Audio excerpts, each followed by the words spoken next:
Mesdames et messieurs de la presse nationale et internationale, bonjour et bienvenue au palais de la présidence de la République. Je crois que je vous ai manqué autant que vous m'avez manqué et je crois donc aussi que la phase des questions-réponses va témoigner des chaleureuses et heureuses retrouvailles du jour.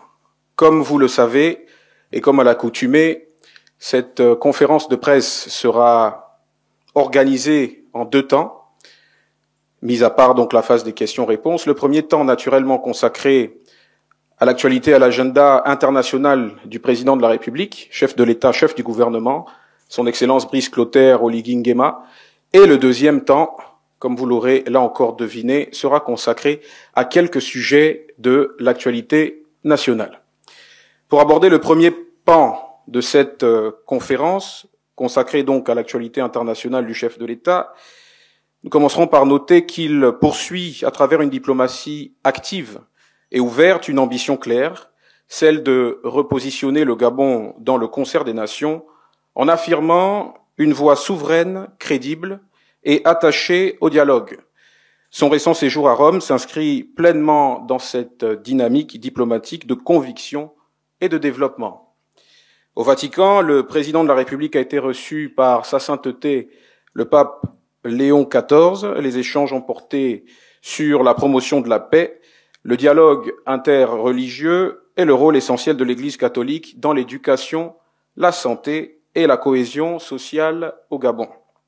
Cette rencontre a réaffirmé la solidité des liens historiques qui lient notre pays au Saint-Siège. En Italie, 3 mémorandums d'entente ont été signés avec GKSD Investment Holding. Ils portent sur la construction d'un centre hospitalier moderne et sur la réalisation d'une Smart City sur 100 000 hectares avec 25 000 logements, des infrastructures sanitaires, universitaires, énergétiques, entre autres. Ces accords, ces mémorandums d'entente, donc, traduisent la volonté du chef de l'État de faire de la diplomatie économique un levier de transformation nationale. Ainsi, cette visite à Rome illustre une diplomatie gabonaise plus stratégique, plus pragmatique, plus visible et résolument tournée vers le développement et le bien-être des Gabonais.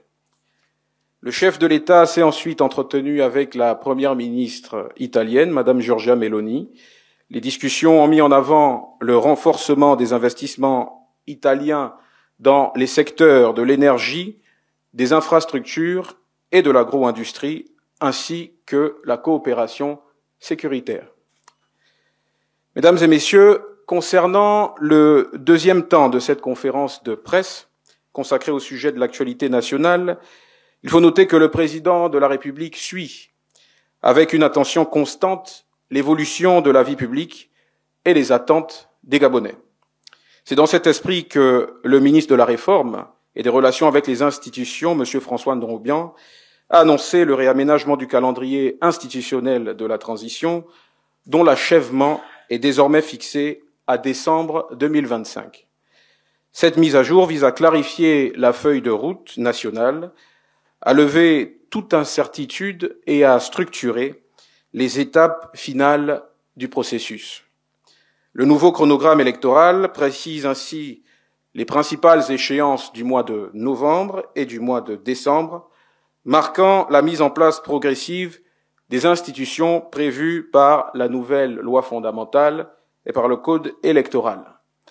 Ce réaménagement fondé sur un impératif de responsabilité et de fidélité à l'état de droit traduit la volonté du chef de l'État de conduire la transition à son terme dans la clarté, la discipline et la cohérence, afin qu'elle consacre un processus abouti et porteur de transformation durable pour notre beau pays. Concernant les violences en milieu scolaire, le président de la République a exprimé sa profonde préoccupation face à la recrudescence de comportements contraires aux valeurs de respect, de discipline et de solidarité. Il appelle à une réponse globale, alliant fermeté et prévention, à travers le renforcement de l'autorité éducative, la mobilisation des parents et des enseignants, afin que la mise en place de dispositifs d'accompagnement pour la jeunesse soit effective. L'objectif est clair, offrir à chaque jeune Gabonais un cadre d'épanouissement fondé sur l'éducation, la culture, le sport et la formation professionnelle. Cette orientation s'inscrit dans la vision présidentielle d'une jeunesse au cœur de la refondation nationale, actrice de paix, de cohésion et de développement. Autre sujet de l'actualité nationale, la question de la fourniture de l'énergie, prise en compte par le pilier numéro 1 du projet de société du président de la République et qui demeure une priorité.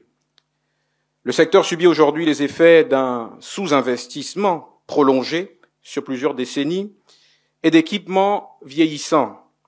Pour y remédier, le président de la République a engagé une série de réformes structurelles portant sur la modernisation des infrastructures, l'amélioration de la gouvernance et la séparation prochaine, comme vous le savez, de la SEG en 2 entités distinctes, une faisant dans l'eau et l'autre faisant dans l'électricité. Dans le Grand Libreville, les récentes perturbations observées sont liées à la phase de transition énergétique en cours, marquée par le remplacement des anciennes centrales au fioul par une nouvelle unité de 150 MW au gaz fournie par Corporation. Depuis le 26 octobre dernier, la situation s'est progressivement stabilisée grâce à la mobilisation des équipes du ministère, de l'accès universel à l'eau et à l'énergie, de la SEG et de Corporation. Quelques délestages ponctuels peuvent encore survenir en raison d'interventions de maintenance sur des infrastructures anciennes. Pour renforcer la stabilité du réseau, plusieurs mesures ont été prises, parmi lesquelles l'ajout temporaire d'une centrale flottante de 40 MW, l'augmentation du volume de gaz fourni par Perenco et l'harmonisation technique du réseau. Ces efforts traduisent la volonté du président de bâtir un Gabon souverain sur le plan énergétique, garantissant à chaque citoyen un accès continu, fiable et durable à l'électricité. Sur le plan économique, le décaissement de 28,3 milliards de francs CFA pour honorer la dette du Gabon auprès des institutions multilatérales constitue un signal fort de redressement et de crédibilité financière. Cette démarche traduit la volonté du chef de l'État de restaurer la confiance avec nos partenaires internationaux et de démontrer la fiabilité du Gabon dans la gestion de ses engagements. Elle s'inscrit dans une stratégie de redressement macroéconomique fondée sur l'assainissement des finances publiques, la stabilisation de la dette et la relance des investissements productifs. Dans le même esprit, la récente rencontre entre le président de la République et le chef du département Afrique du Fonds monétaire international FMI a permis de mettre en lumière les progrès accomplis en matière de maîtrise des dépenses et d'optimisation des recettes. Le chef de l'État a réaffirmé sa volonté d'une gestion rigoureuse, transparente et responsable des deniers publics, tandis que le FMI a salué les avancées réalisées et confirmé son accompagnement dans la dynamique de redressement et de stabilité du pays.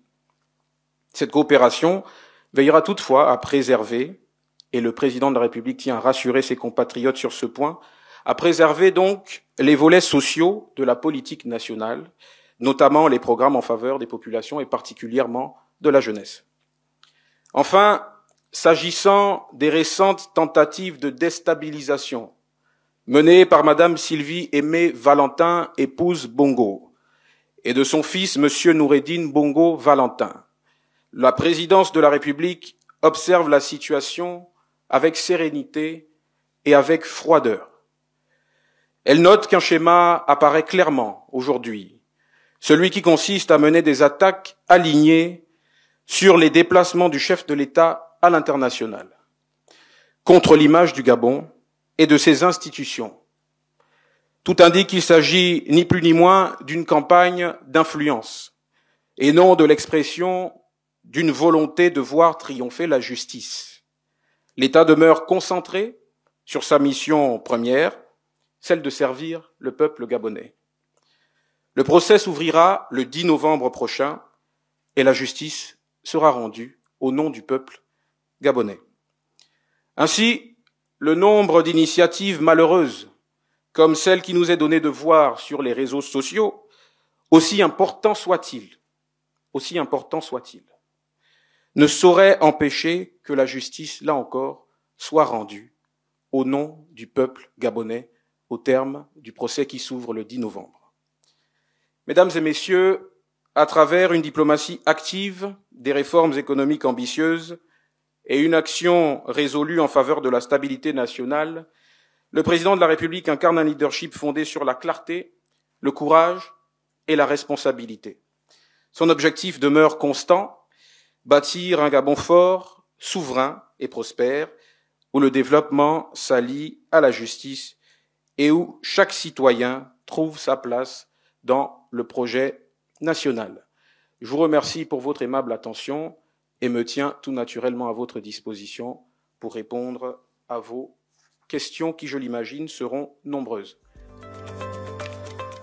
Monsieur le porte-parole de la présidence de la République, le chef de l'État, à travers sa diplomatie active, a signé un mémorandum actant ou promettant plusieurs investissements dans le pays, sauf que le principal pôle industriel, la ZES de Nkok, est encore d'accès un peu difficile. À quand la réhabilitation du tronçon PK12 Ntoum? Ma deuxième question, elle est également d'ordre économique. Une récente décision a été prise en Conseil des ministres relativement à la nationalisation des petits commerces de proximité. À quand leur mise en œuvre? Et puis, troisième question, dans l'affaire qui a retenu l'attention de l'opinion sur l'affaire Warren, une juge a été mise à pied pour manquement à la déontologie de la justice. Pour ce qui est des attaques d'influence dans l'affaire Nourdine Bongo et sa famille, est-ce que le Conseil supérieur de la magistrature s'est saisi de cette question? Et si oui, quelles sont les explications des juges? Je vais vous demander de repréciser votre dernière question. Je ne vois pas très bien le lien que vous faites entre l'affaire Warren et l'affaire des Bongo-Valentin. Une juge a été mise à pied pour manquement à la déontologie de la justice. Est-ce le cas pour les juges qui apparaissent dans la vidéo qui fait polémique? Très bien. Je crois qu'on va adopter cette méthode, sauf si M. Abourneur a d'autres questions. Une dernière question relative simplement à l'actualité internationale. Quels sont les liens, qu'en est-il des liens entre le Gabon et la Côte d'Ivoire et la Tanzanie, où des chefs d'État viennent d'être reconduits? Merci.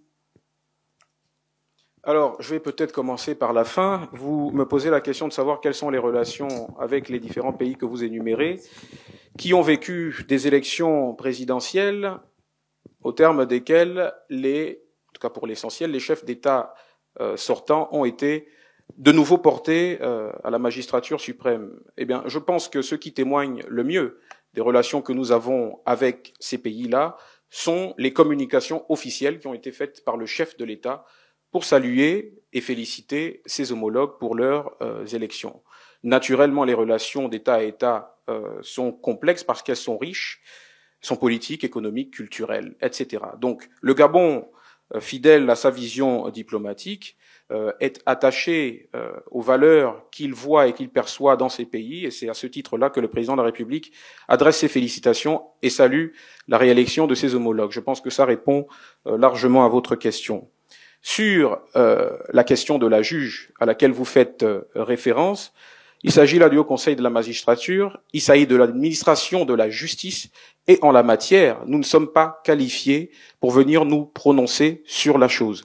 Nous sommes ici à la présidence de la République pour parler de l'actualité du président de la République, nationale comme internationale, les questions de l'administration de la justice, les questions internes à l'institution judiciaire, qui a ses règles de fonctionnement, qui a ses règles d'administration, ne nous concernent pas. Vous êtes journaliste, je crois qu'en la matière, vous êtes largement équipé pour aller chercher ces informations-là auprès de celles et ceux que cela concerne au premier chef. Pour ce qui est de la nationalisation des petits commerces, c'est un processus qui est en cours. les équipes travaillent, il y a un travail d'identification et d'encadrement normatif qui se poursuit.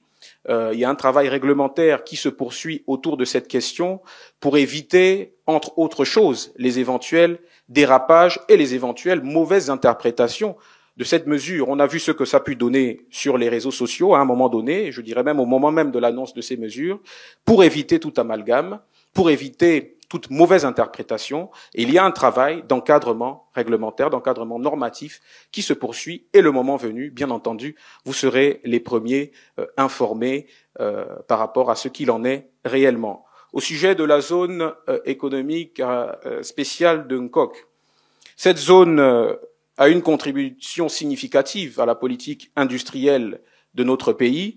Il n'est aujourd'hui absolument pas question de la laisser pour compte, de l'oublier, d'oublier la valeur ajoutée qu'elle peut générer pour l'économie gabonaise, en termes d'emploi, en termes de création de richesses. Donc il n'est pas question de mésestimer ou de sous-estimer l'apport de la ZES de Nkok. Seulement, le Gabon est dans une dynamique où il multiplie les options pour pouvoir réaliser ses objectifs d'industrialisation beaucoup plus rapidement. Les contrats qui ont été signés ou qui continuent de l'être, les mémorandums d'entente qui sont passés avec nos différents interlocuteurs, le sont autour, je parle surtout des derniers, autour des secteurs prioritaires et stratégiques qui sont compris dans le plan de croissance et de développement 2026-2030 et qui est donc impulsé par le président de la République. Il y a une forte ambition industrielle, il est question de se réapproprier nos ressources stratégiques, je pense à l'or, je pense au manganèse, je pense au bois, et donc autour de ces secteurs-là, en plus des volets infrastructurels pour les infrastructures énergétiques, les infrastructures sanitaires et les infrastructures de transport, pour s'assurer qu'on puisse transporter effectivement ces ressources stratégiques de leur point d'extraction à leur point de transformation et voire à leur point d'exportation, eh bien, ces contrats visent à accélérer la mise en œuvre de cette politique industrielle sans mésestimer l'existant. Il est question aujourd'hui, dans un aspect de la question aussi, de rattraper les retards que nous avons accumulés pendant des décennies. Il y a une urgence à mieux maîtriser les revenus que nous tirons du pétrole. Et en la matière, depuis la transition, il y a des mesures très explicites, très claires, que vous avez d'ailleurs abondamment relayées, qui ont été prises. Pareil pour le manganèse, on n'a plus besoin d'en parler. Pareil pour le bois. Il est question de rattraper ce retard. Il est question de doper notre politique industrielle. Et c'est dans ce cadre-là que s'inscrivent donc les différentes initiatives passées à l'international par le président de la République. J'ai le monsieur en costume bleu. Merci, je suis Brice Ndotoum du journal Gabon Elite Magazine. La transition est en train de s'achever, sauf qu'il y a une question qui aurait été déposée sur la table du président de la République. Les parlementaires des deux chambres, Assemblée nationale comme Sénat, sollicitent du président de la République une retraite parlementaire à titre exceptionnel. Je voudrais savoir, est-ce que cette question peut être à l'ordre du jour? Est-ce que le président de la République pourrait accéder à cette demande des parlementaires de la transition? Merci.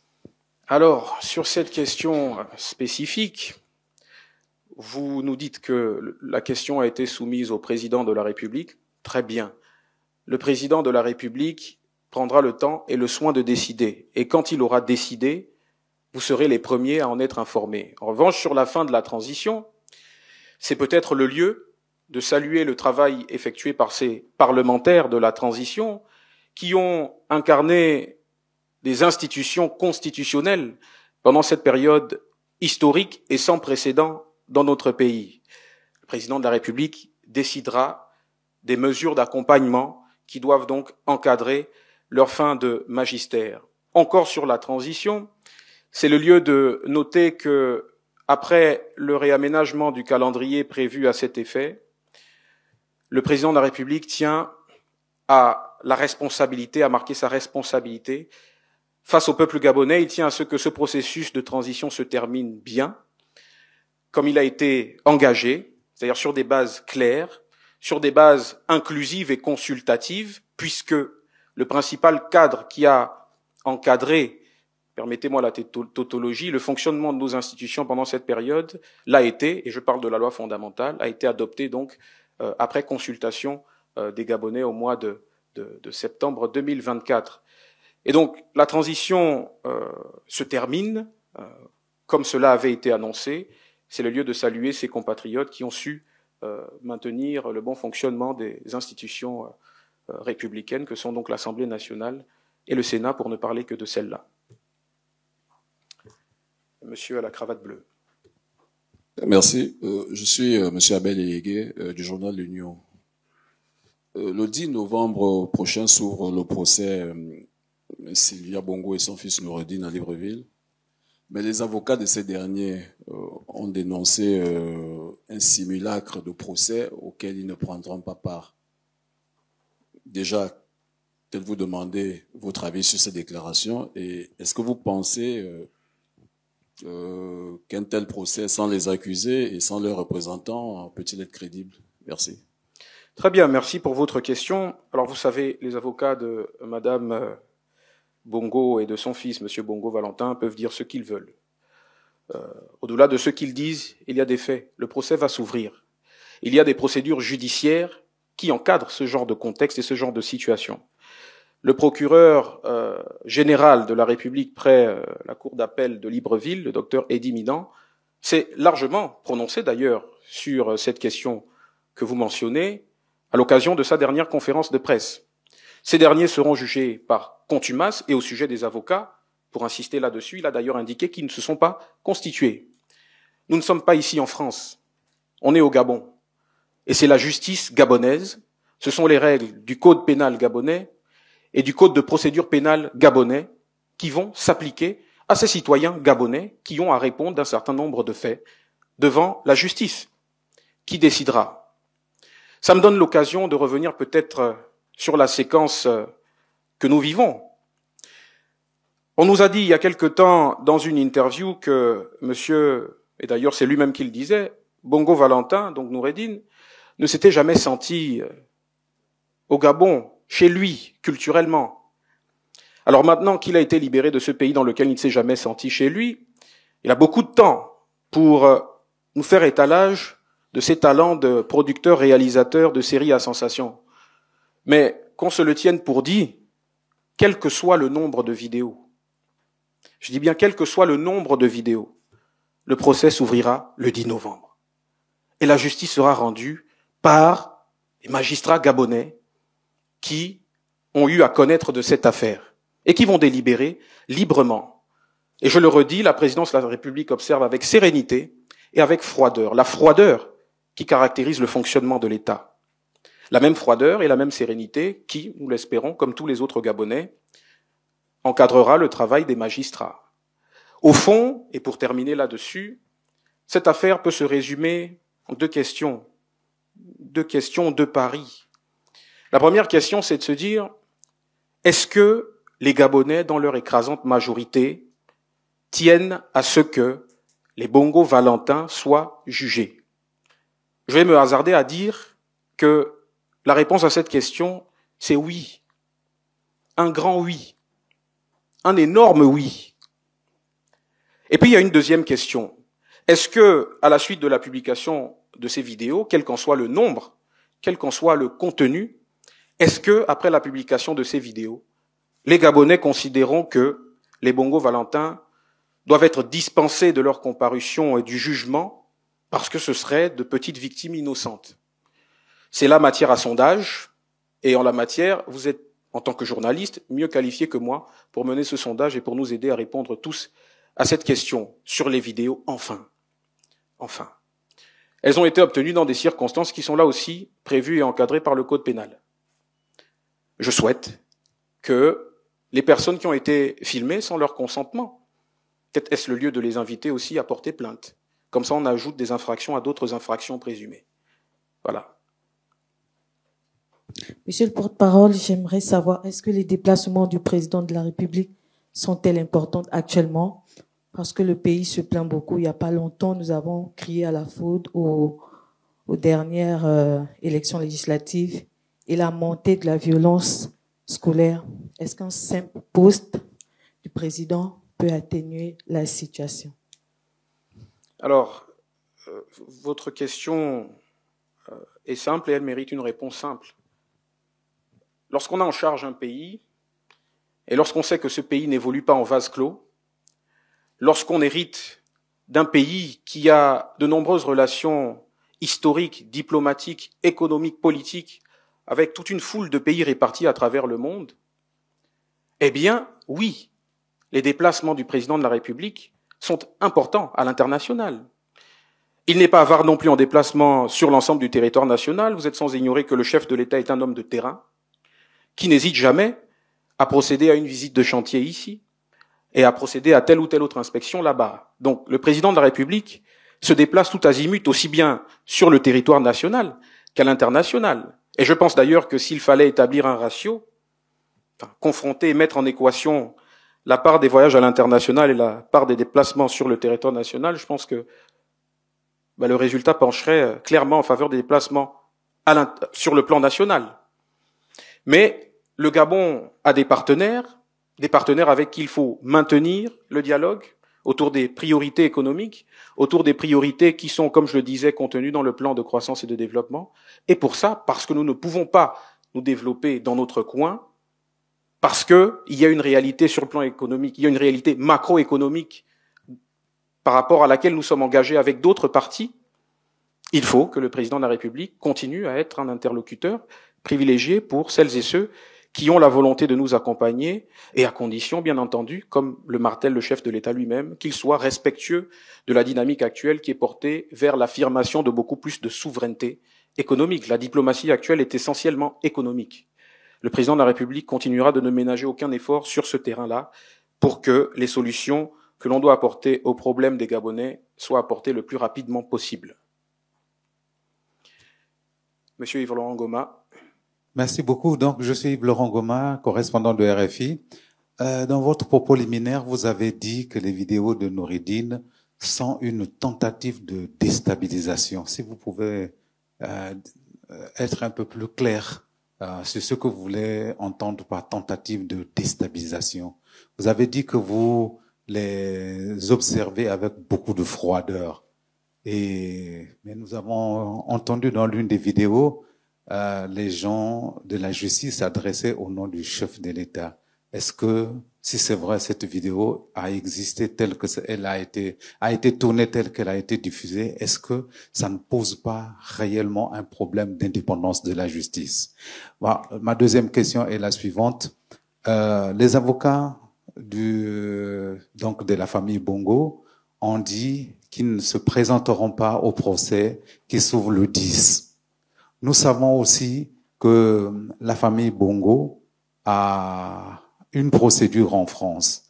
Est-ce que si leurs avocats ne se présentent pas au procès que vous allez organiser, qui sera organisé à Libreville, le Gabon aussi, par réciprocité, ne se présenterait pas à la procédure engagée en France par la famille Bongo? Merci. Alors d'abord, vous parlez des vidéos, je vous disais, et je le redis, avec sérénité et avec froideur.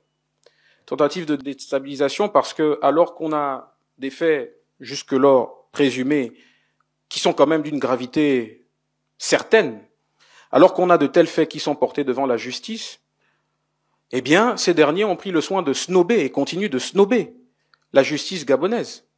On snobe la justice gabonaise. Et on préfère se déployer sur le terrain de la communication d'influence. L'interview à laquelle je faisais allusion, vous pensez qu'elle était destinée au peuple gabonais? Vous pensez que la forme de cette interview, le contenu de cette interview, était destiné aux Gabonais? J'ai une petite idée sur la question, je pense que non. On est dans une campagne d'influence et qui vise une tentative de déstabilisation mais qui ne prospérera pas. Ensuite, vous parlez du contenu des vidéos qui, soit dit en passant, restent à être authentifiées. À l'observation, il s'agit d'un merveilleux séquençage. Parce qu'on sait qu'on filme, on sait ce qu'on dit. Suivez mon regard. Vous dites que des magistrats se prononcent. Vous avez énuméré quelque peu les personnes qui apparaissent dans cette vidéo. Ce qui est bien, c'est que je n'ai à aucun moment entendu le nom du président de la République dans votre énumération. Il faut aussi dire et préciser qu'il n'y a pas que l'autorité judiciaire qui est présenté dans cette vidéo. Il y a l'agence judiciaire de l'État. Il y a les avocats de l'État qui sont partis à cette vidéo et qui, ou plutôt, dont le déplacement est encadré par des textes qu'a rappelé le docteur Eddy Minant, procureur général près la cour d'appel de Libreville. La même procédure qui s'appliquerait à un membre du gouvernement ou à une autre personnalité mise en cause dans le cas d'une affaire aussi grave. Donc ce déplacement a été encadré. Le Gabon, en la matière, n'a pas inventé la machine à courber les bananes. Ils se sont déplacés dans le cadre d'une procédure encadrée et prévue par nos textes, qui s'applique, qui plus est, parce qu'il est mis en cause, même s'il n'est pas poursuivi dans cette affaire, comme l'a rappelé le procureur général, parce qu'il est mis en cause, qui s'applique à l'ancien chef de l'État qui, rappelons-le, au terme de la nouvelle loi fondamentale, est membre de droit de la Cour constitutionnelle. Donc, ce déplacement était encadré. L'exploitation du contenu, c'est l'affaire des Bongo Valentin. Je m'interroge sur la valeur juridique de ces vidéos, parce que le 10 novembre, c'est le droit qui sera dit. On ne viendra pas traiter des états d'âme des uns et des autres, on viendra parler de droit. Et c'est ce que j'avais à dire sur votre question. Une autre question. Prière de me la rappeler. Alors, sur la réciprocité, vous parlez de l'État gabonais. L'État gabonais assume toutes ses responsabilités. Vous parlez de l'affaire pendante devant la justice française. Et il me souvient qu'il y a une autre affaire pendante dans laquelle les Bongo Valentin sont là encore mis en cause, et cette fois-ci devant la justice française. Une affaire ou plusieurs affaires qui ont été portées par M. Brice Lacruche Alianga. On espère qu'après avoir snobé la justice gabonaise, on ne snobera pas ensuite la justice française, puisqu'il me semble que l'un des deux ou les deux ont bénéficié de la nationalité française. Donc, affaire pendante pour affaire pendante, ce que j'ai à vous dire sur la position de l'État gabonais, c'est que maintenant l'État a des avocats, l'État sait se faire représenter selon l'opportunité. Pour l'instant, nous ne sommes pas encore là. Le procès s'ouvre le 10 novembre. On ne manquera pas d'insister là-dessus. La justice sera rendue. Et puis, les développements de cette affaire feront l'objet de réactions ponctuelles le moment venu. Bonjour, monsieur le porte-parole. Bonjour à tous. Je suis Ferdinand Demba, directeur de publication du média Inside News 241.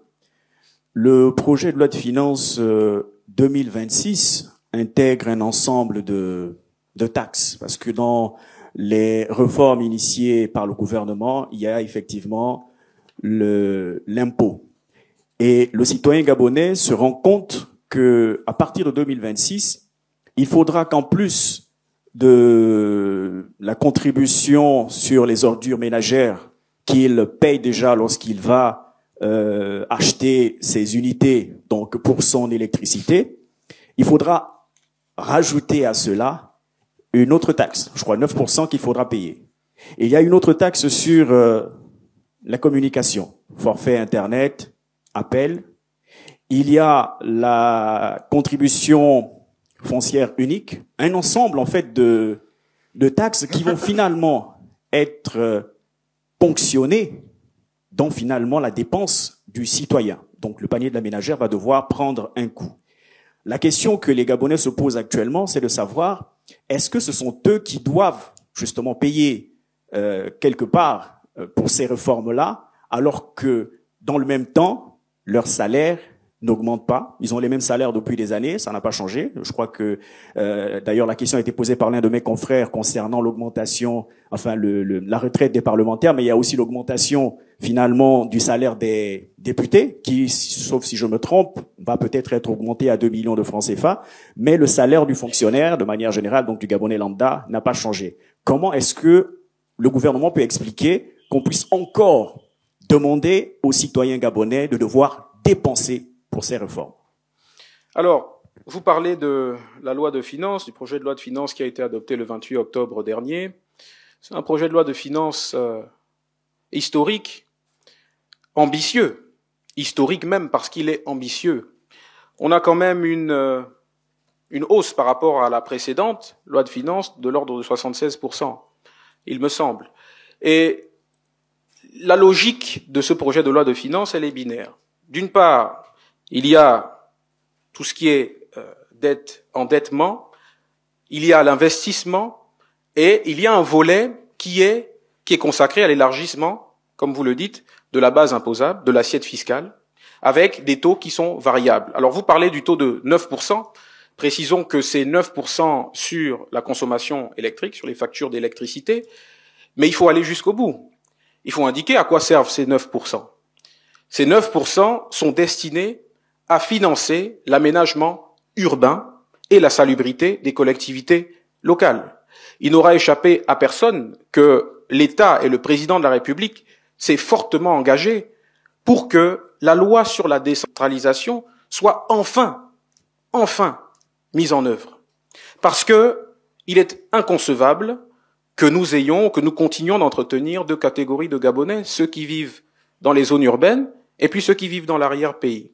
Il y a cette ambition, eh bien cette ambition, il faut la financer. Il faut la financer et la taxe de 9% sur la consommation électrique participe de cette volonté de financer. Et au-delà, de manière plus générale, il y a une philosophie que nous devons intégrer. Lorsqu'on a voté massivement pour Brice Clotaire Oligui Nguema le 12 avril dernier, on a fait le choix du travail. On a fait le choix de l'engagement. On a fait le choix du patriotisme. Et donc, cette contribution de 9% sur les tickets électriques, vise aussi à permettre à tout le monde, à nous tous, de contribuer à cet effort de mise en œuvre de la décentralisation qui est essentiel et qui va définir le nouveau cadre de développement de l'arrière-pays. Alors, on prend là une donnée, il y a d'autres données disponibles. Par exemple, sur les taxes douanières, des exonérations, ou du moins une exonération de 5% sur les produits de première nécessité, qui participent là aussi à la réduction, ou du moins à la gestion du phénomène de la vie chère. Le président de la République est sensible à la situation du portefeuille de ses compatriotes. Donc, certes, il y a des taxes qui surviennent d'une part, et d'autre part, il y a des allègements qui sont prévus pour essayer de trouver un juste équilibre qui nous permet de rendre les Gabonais co-responsables du développement de leur pays, ce à quoi nous avons majoritairement souscrit le 12 avril dernier, tout en préservant les équilibres sociaux. Toutes les initiatives qui sont engagées aujourd'hui le sont de manière à préserver ces équilibres sociaux. Et ce qui a été décidé par rapport à la mesure qui avait d'abord été annoncée en Conseil des ministres concernant donc la suppression ou la suspension des subventions sur les produits pétroliers, vous avez vu, vous êtes de la presse, vous avez vu que sur cette mesure-là, en tenant compte justement de ces équilibres sociaux, le président de la République a décidé de surseoir. Donc il y a ce souci de préserver la santé du portefeuille des Gabonais, mais ce souci ne doit pas nous faire oublier notre responsabilité collective, et qui est une responsabilité que nous devons aussi diriger vers nos frères et sœurs qui vivent ailleurs que dans les grands centres urbains de notre pays. Concernant l'affaire Sylvia Bongo... Encore ? Oui, malheureusement, les Gabonais se posent la question de savoir, pour prouver un peu l'indépendance de la justice, pourquoi ne serait-il pas possible de pouvoir dire aux Gabonais les biens qui ont été saisis par la justice, les numéros et mettre à disposition, parce que dans cette fameuse vidéo, nous avons l'ancien chef de l'État qui déclare que le chef de l'État avait saisi ses biens. C'est bien lui, c'est la vidéo qui le dit. La deuxième question est de savoir, monsieur le porte-parole, lors de l'adresse à la nation, le chef de l'État avait déclaré 163 000 emplois. Nous sommes à un mois de 2026 et il y a un membre du gouvernement par voie de presse qui a déclaré que la fonction publique était saturée. Nous sommes au mois de novembre, il reste le mois de décembre. Est-ce que ce sera encore possible d'atteindre les 163 000 emplois, sachant que le ministre d'État, Henri-Claude Ohima, a déclaré que la fonction publique est saturée? Merci. Bien, alors, sur la publication des biens, je vais être bref parce qu'on ne va pas non plus s'étendre sur les Bongo Valentin. Sur la publication des biens, ce n'est pas notre rôle. Ce n'est pas notre rôle, ce n'est pas notre mission. La présidence de la République n'a pas vocation à se prêter au jeu de propagande que l'on observe sur les réseaux sociaux. Donc, si c'est fait, ça ne viendra pas de nous. Dans tous les cas, s'il y a des éléments dans le dossier ou dans les dossiers qui sont devant les juridictions compétentes, qui emmènent ces mêmes juridictions à les exposer, rappelons que le procès qui s'ouvre le 10 novembre sera un procès public. Il sera public, c'est important de le dire. Vous aurez le loisir d'aller y prendre part et éventuellement de cueillir à ce moment-là tous les éléments susceptibles d'être cueillis pour informer davantage les Gabonais. Mais en tous les cas, ce n'est pas notre rôle. Sur la question de l'emploi, il y a une dynamique générale. Il y a des annonces qui ont été faites et il y a des actions qui sont prises pour soutenir ces annonces. C'est un peu en lien avec ce que disait votre collègue, juste derrière vous, sur les voyages à l'international. Je vous disais que la diplomatie du président de la République est foncièrement économique. Et vous aurez remarqué que sur toutes les initiatives économiques, autour des projets structurants, autour de la réappropriation de nos ressources stratégiques, il y a une volonté de créer de la valeur ajoutée. Créer de la valeur ajoutée en situant beaucoup plus localement plusieurs chaînes, ou du moins des chaînes supplémentaires, des chaînes de valeur, donc des maillons supplémentaires, des chaînes de valeur de ces différents secteurs sur le territoire national. C'est la logique qui est derrière la rupture de la relation commerciale que nous avions avec l'Union européenne au sujet de la pêche. C'est la logique avec le manganèse, c'est la logique avec le bois, parce que d'autres maillons de la chaîne de valeur du bois vont être localisés au Gabon. C'est la logique avec tous les projets structurants qui sont implémentés et qui ont vocation à être implémentés sur le territoire national. Créer de la valeur ajoutée, créer des emplois directs et indirects pour les Gabonaises et les Gabonais. On a parlé de Smart City. Là encore, c'est un projet structurant pour lequel il y aura des emplois directs et indirects qui seront créés. Par rapport aux déclarations du ministre d'État Oyima, il est mieux placé que moi pour vous parler de la fonction publique et de la saturation de la fonction publique. Je noterai seulement au passage que c'est une saturation de la fonction publique qui dure depuis des années.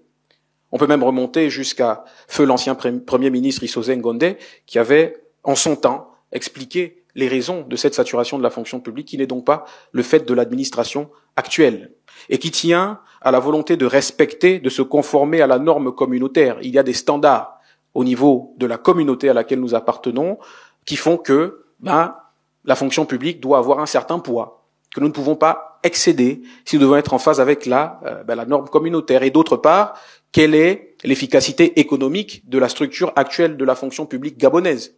Cette efficacité peut être remise en cause aujourd'hui. Et c'est parce qu'elle peut être remise en cause qu'il y a d'autres filières et d'autres pans vers lesquels les Gabonais sont aujourd'hui réorientés.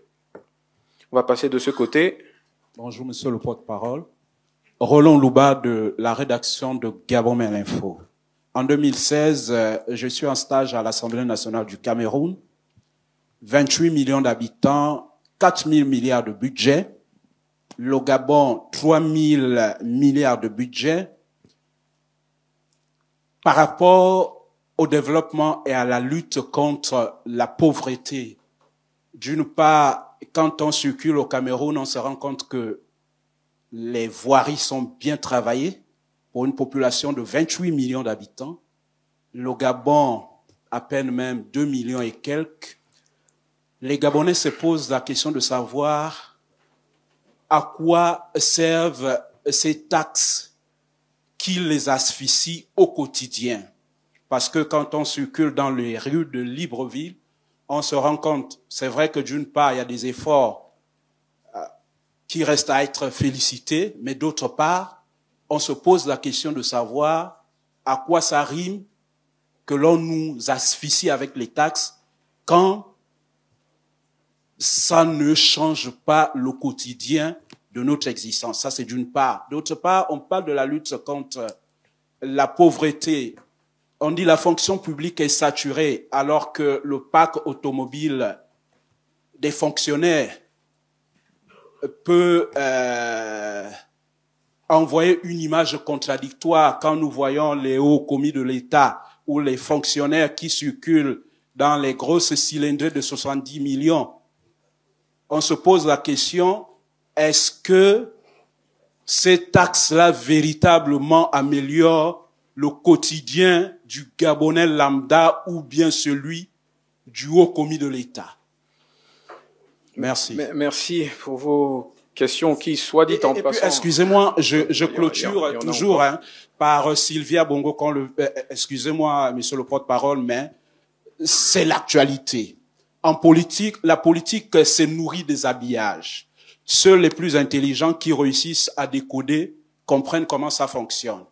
Vous avez dit, vous regardez à froid la situation de Noureddine, disons des Bongo Valentin. Est-ce qu'il y a-t-il pas un complot derrière cette affaire? Parce que on a comme l'impression, parce que la question qui vient immédiatement à l'esprit, c'est que Noureddine Bongo, qui sort d'une incarcération, a des outils très sophistiqués pour se mettre à filmer des représentants de l'État. On sait que partout dans le monde ça se passe. Il y a toujours des négociations qui sont faites ou en contrepartie des réductions ou des libérations. Ça se fait partout. Ça, on le sait. Mais est-ce que Noureddine et tout ce qui est fait n'est pas soutenu par des puissances étrangères? Bon, vous vous avancez un peu. Merci. Je ne m'avancerai pas autant que vous. Merci pour vos questions qui sont, soit dit en passant, assez génériques. Mais je vais commencer par la fin, là encore. Ce n'est pas à nous d'en décider. L'État gabonais continuera d'être l'État gabonais. Et il continuera de fonctionner comme un État qui se respecte. N'allons pas tomber là-dedans. Vous avez raison de vous inquiéter pour votre pays, mais soyez-en sûrs, l'État prend toutes ses dispositions pour se prémunir contre toute forme de complot. L'État prend toutes ses dispositions. Voilà. C'est la seule chose. Pardon, on a beaucoup parlé de cette affaire et je pense que l'essentiel a été dit. C'est le seul commentaire supplémentaire que je ferai sur la question. Complot ou pas, le fonctionnement régulier des institutions de la République gabonaise ne sera pas interrompu par cette affaire. La justice va traiter de la question et elle va rendre ses conclusions qui va s'appliquer aux uns et aux autres. Alors, sur votre comparatif avec le Cameroun, vous savez, c'est toujours relatif et ça peut être très variable. On pourrait interroger des Camerounais. Je parie que beaucoup d'entre eux ne seraient pas tout à fait d'accord avec vous sur l'état des infrastructures. Oui, vous avez vécu 2 ans. C'est pour ça qu'il y a de la contradiction dans tous les pays. On n'a pas le même prisme. On ne regarde pas la réalité économique, sociale des pays à travers le même prisme. C'est pour ça qu'entre les intellectuels, entre les économistes, entre les politiques, il y a des désaccords. Il n'y a pas de parole d'évangile en matière de développement socio-économique. Vous conviendrez avec moi. En tout cas, il y a une dynamique que vous avez le loisir de challenger, d'évaluer, parce que je sais que vous en avez les compétences, qui est en œuvre au Gabon et qui s'appuie sur un passif qu'il nous faut régler. Il y a des efforts qui sont aujourd'hui indéniables et qui ont commencé à être engagés depuis la période de transition, pas seulement depuis le 12 avril, qui sont engagés pour rationaliser la gestion de l'État. Ferdinand parlait tout à l'heure de la loi de finances. Je pense que cette ambition-là aussi est contenue dans la loi de finances. Sur les taxes, on a expliqué, on ne taxe pas pour taxer, on n'impose pas pour imposer. L'État ne prend aucun plaisir à admettre des taxes, à appliquer des taxes. Au-delà de ce qu'on a dit sur les exonérations sur les produits de première nécessité, il y a aussi des exonérations par rapport à l'importation d'un certain nombre d'équipements en rapport avec le développement de certains secteurs stratégiques, miniers, le secteur minier, par exemple. Mais tout cela, vous pensez que ça bénéficie à qui? Ça bénéficie aux Gabonais. Les grands projets structurants, les grandes initiatives macroéconomiques bénéficient aux Gabonais. Et donc, il faut voir l'ensemble, il faut voir la finalité des initiatives qui sont engagées. Et la finalité absolue, c'est de restaurer la dignité des Gabonaises et des Gabonais. Sur tous les plans. Sur le plan des infrastructures, sur le plan de la manière dont les Gabonais vivent au quotidien. C'est cela l'ambition. Donc, je ne vais pas aller plus avant sur ce comparatif avec ce pays frère qui est le Cameroun. Chacun a ses réalités. Nous essayons de gérer les nôtres au mieux que nous pouvons. Et le président de la République ne mène aucun effort par rapport à cela. Le monsieur en col Mao. Alors, après plus de 10 ans d'hibernation, de silence, la radio africaine émettait à nouveau, il y a un peu plus d'1 an, du côté d'Angondje, à l'occasion du dialogue national inclusif. Alors, aujourd'hui, fort est de constater que la radio africaine a cessé d'émettre brutalement. Est-ce que la présidence de la République, que vous représentez ici à l'occasion de cette conférence de presse, est informée de la situation? Si oui, pourquoi cette interruption des programmes brutale? Aussi, le calvaire des agents, il faut le dire, des agents d'Africa numéro 1 continue avec le sempiternel, ou plutôt l'interminable problème d'arriérés de salaire. Alors, est-ce que, nonobstant la réhabilitation du siège social, est-ce que les agents d'Africa numéro 1 vont regagner leur siège social avec le poids des arriérés de salaire? Regardez la caricature. Alors ma question va être très simple et très brève. Le cas d'Africa numéro 1 est un cas complexe. Il est très complexe. Et une partie de cette complexité tient à ce que Africa numéro 1, qui participe au patrimoine culturel national et africain, eh bien, lorsqu'Africa numéro 1 a été porté sur les fonds baptismaux, il y avait 3 actionnaires. L'actionnaire majoritaire, la Libye. Un actionnaire minoritaire dont je ne citerai pas le nom ici. Et enfin, un actionnaire privé dont je ne citerai pas le nom. Et enfin, un actionnaire minoritaire, l'État gabonais. La situation, c'est que aujourd'hui, l'État gabonais, pourtant actionnaire minoritaire, se retrouve à devoir assumer les manquements observés de la part des autres actionnaires. Donc l'État gabonais hérite d'un passif qu'il devait en réalité partager avec l'actionnaire majoritaire et avec l'actionnaire privé. Une partie de la complexité de la situation tient à cela. Nonobstant tout ceci, le président de la République accorde une importance particulière à la restauration d'Africa numéro 1. D'abord, comme je l'ai dit, parce que ça participe au patrimoine culturel national et continental. Et deuxièmement, parce que c'est une façon pour lui de soutenir la libre expression de la presse, soutenir, in fine, la liberté de presse et la liberté d'expression. Le dossier est complexe. Il me semble que le ministère de tutelle, la situation ne lui a pas échappé. Le moment venu, une fois qu'on aura su démêler toute cette affaire, situer les responsabilités des uns et des autres, eh bien, des réponses concrètes seront apportées. Pour l'heure, une situation cocasse quand même qu'il faut relever, et ce sera le dernier point sur cette question, c'est que vous parlez des employés, on a une situation du point de vue des effectifs qui établit que l'État aujourd'hui se voit confronté à une proposition de plan social évaluée à quelques 24 milliards de francs CFA pour les effectifs que vous savez, à Africa numéro 1.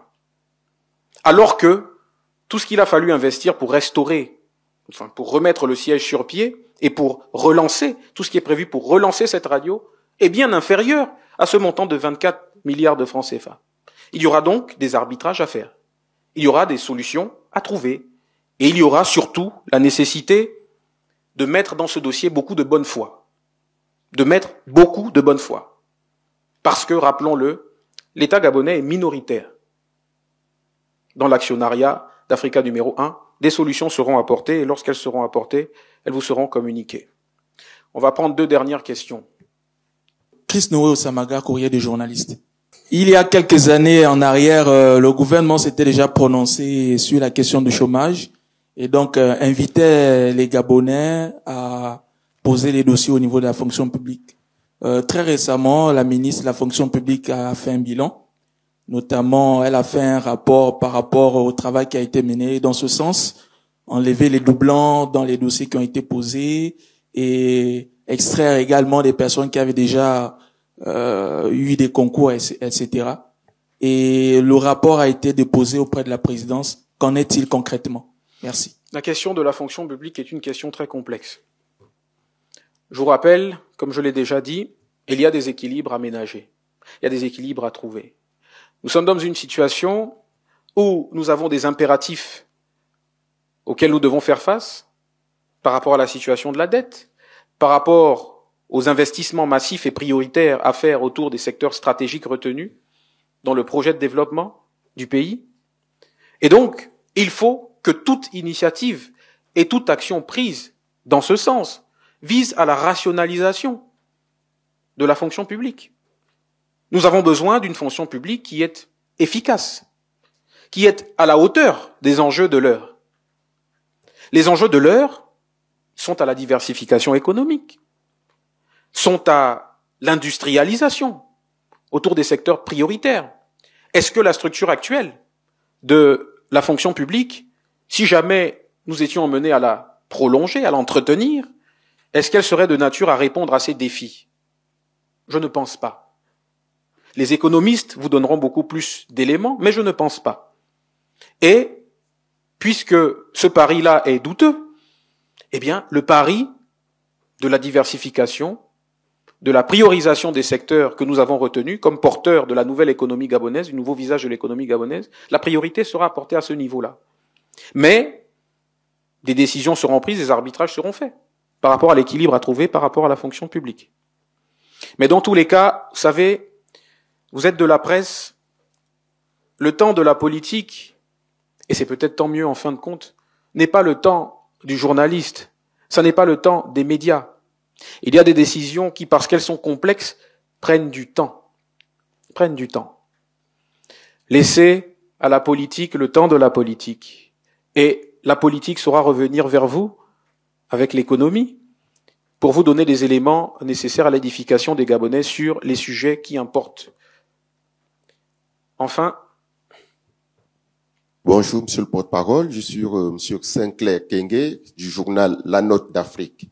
Monsieur le porte-parole, il y a, lors d'un conseil des ministres tenu au mois d'octobre dernier, le chef de l'État et tout son gouvernement, parce qu'il est également chef du gouvernement, avait décidé de la mise sur pied d'une centrale d'achat.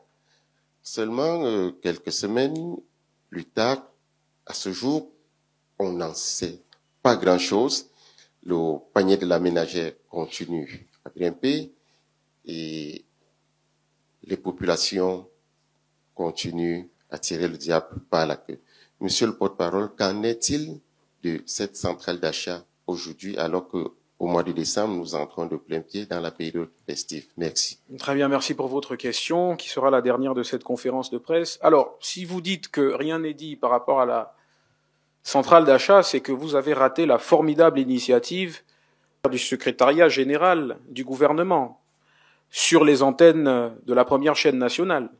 Il a quand même eu une émission de plus d'1 heure, mettant à contribution le ministre d'État en charge de l'économie et des finances, ainsi que certains autres de ses collègues. Je pense au ministre de l'Industrie, je pense à la ministre de la Planification, je pense au ministre de l'économie numérique, entre autres, assistés par les techniciens de leurs différents ministères, qui ont expliqué tout ce qu'il y avait lieu de savoir sur la centrale d'achat. Le travail se poursuit. Le ministre d'État a d'ailleurs annoncé que, lorsqu'il se voyait interrogé sur la visibilité des premiers résultats, il a fixé un cap. Il a dit que, dès le premier trimestre, le premier mois de l'année 2026, on commencerait à avoir des résultats par rapport à la centrale d'achat. Il y a des impératifs logistiques à régler et pour faire une petite note de rappel sur cette centrale d'achat, parce que vous parlez de la vie chère, etc., l'objectif est de contrôler l'offre. Lorsque vous contrôlez l'offre et que vous vous assurez qu'on ne risque pas de rupture de chaîne d'approvisionnement parce que justement, à travers la centrale d'achat, on s'est donné des capacités de stocker en quantité abondante par rapport à nos besoins qui auront par ailleurs été évalués, lorsqu'on se prémunit contre la rupture d'approvisionnement, eh bien, on veille à ce que les prix ne fluctuent pas de manière incontrôlée, comme cela a pu s'observer à certaines étapes de la vie économique de la nation, du fait de la raréfaction de certains produits sur le marché. Donc c'est là encore une formidable initiative qui témoigne du souci que le président de la République a de ménager le portefeuille de ses compatriotes, cette centrale d'achat qui se rajoute, rappelons-le, à tout ce qui est exonération de produits de première nécessité, avec la nouvelle grille de taxation et d'imposition comprise dans le projet de loi de finances voté le 28 octobre dernier. Mesdames et messieurs, je vous remercie beaucoup d'être venus prendre part à cette conférence de presse. C'est toujours un plaisir d'échanger avec vous. Le plaisir n'est pas fin, je suis sincère. Vous m'aviez manqué, je sais que moi aussi. Nous allons poursuivre, pour ceux qui le souhaitent, en off sur les différentes questions que vous avez à poser par rapport à la marche de notre magnifique pays. Je vous remercie.